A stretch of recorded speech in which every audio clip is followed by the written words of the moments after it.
आपने ये मौलवी प्रोफेशन क्रिएट क्यों किया है? इस्लाम में कोई मौलवी प्रोफेशन नहीं है। हर मुसलमान को इस काबिल होना चाहिए कि नमाज पढ़ाए। हर मुसलमान को इस काबिल होना चाहिए अपनी बेटी का निकाह खुद पढ़ाए।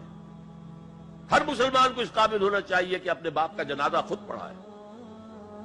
जो दुआ उसके दिल की गहराई से निकलेगी वो किसी आलिम दीन के दिल से निकल सकती है? अपने गरीबानों में झांकिए। आप खुद क्यों नहीं पढ़ते दीन को? जय हिंद दोस्तों मैं हूं शब्बीर और आप मेरे साथ देख रहे हैं सही तस्वीर। दोस्तों, गोदी मीडिया पर बढ़ते हुए मौलानाओं के तादाद और उनके साथ हो रहे बदसलूकी का देखकर आपका भी मन चिंतित हुआ होगा और आपने भी ये बात को सोचा ही होगा कि इतने मौलाना इतनी बदसलूकी और बेइज्जती के बावजूद भी वापस इन टीवी चैनलों पर क्यों आते हैं।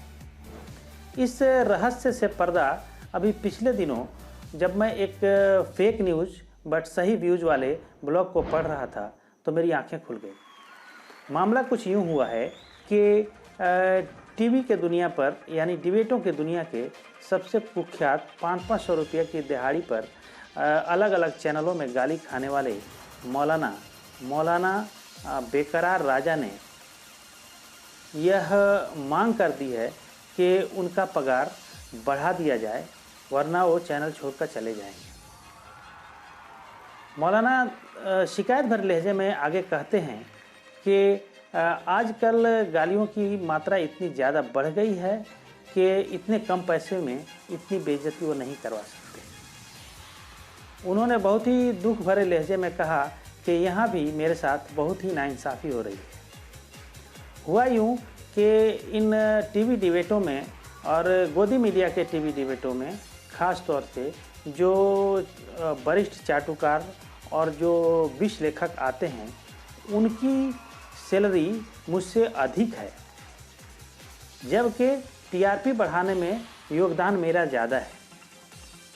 और पिछले दिनों जब से कोरोना का मामला हुआ है गालियों की संख्या बहुत तेज़ी से और बहुत अधिक हो गई है।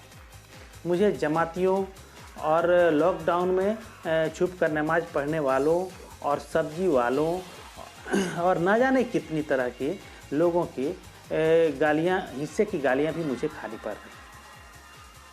इसलिए मेरा पगार बढ़ा दिया जाना चाहिए और इन चैनलों को सोचना चाहिए कि इतने कम पैसे में कोई इतनी ज़्यादा गालियाँ कैसे बर्दाश्त करे। दोस्तों, इसी संदर्भ में अपना दुखड़ा रोते हुए मौलाना ने आगे कहा कि मैं कई सालों से अलग अलग चैनलों पर जाता रहा हूं और उनके एजेंडे को बहुत अच्छे से सहयोग करते हुए अपने रोल को निभाता रहा हूं। मैं छी न्यूज़, कन्फ्यूज़ 18 इंडिया और पब्लिक गारा टीवी का परमानेंट सदस्य रहा हूं और हमेशा उनके डिबेटों में उनका साथ दिया है। लेकिन किसी ने मेरे पगार के ऊपर और मेरे परफॉर्मेंस के ऊपर ध्यान नहीं दिया।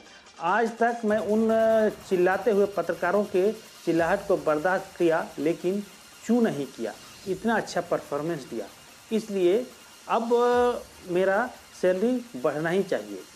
उधर पब्लिक गारा टीवी के एडिटर इन चीफ ने भी इस मामले पर चिल्लाते हुए यह कहा है कि मौलाना हमारे नियमित पैनलिस्ट हैं और उनको इन डिबेटों को छोड़कर नहीं जाना चाहिए और मैं आशा करता हूं कि हमारी गोदी मीडिया बरादरी यानी हमारी मीडिया बरादरी उनको मना ले। और उधर मशहूर डिबेटी प्रवक्ता गोबर मात्रा जी ने भी धमकी भरे लहजे में कह दिया है कि अगर मौलाना डिबेट में नहीं तो मैं डिबेटों में नहीं आऊँ। उधर बे इस्लामिक स्कॉलर बाएब जमजाई ने भी मौलाना बेकरार राजा का समर्थन किया है, जिससे छी न्यूज़ और कन्फ्यूज़ 18 इंडिया के होश उड़े हुए हैं। दोस्तों, इस मामले पर आपकी क्या राय है और मौलाना की मांग कितनी जायज़ है, आप कमेंट बॉक्स में आकर बताइए और मेरे चैनल सही तस्वीर को सब्सक्राइब और लाइक कीजिए और घंटे के बटन को ज़रूर दबाइए।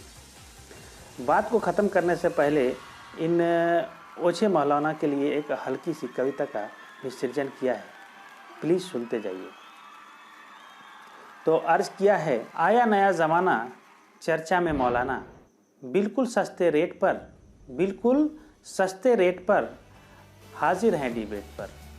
मीडिया की मुन्नी, शिया हो या सुन्नी, गोदी मीडिया ने पाले हैं ये जो मज़हब के रखवाले हैं। बेशर्मी की मिसाल हैं ये रहबर नहीं दलाल हैं। दोस्तों, आपको मेरी कविता अच्छी लगी हो तो प्लीज़ कमेंट बॉक्स में अपना कमेंट कीजिए और चैनल को सब्सक्राइब ज़रूर कीजिए और घंटे का बटन को ज़रूर दबाइए। मिलते हैं फिर किसी अगले मुद्दे के साथ। तब तक के लिए जय हिंद, जय भारत।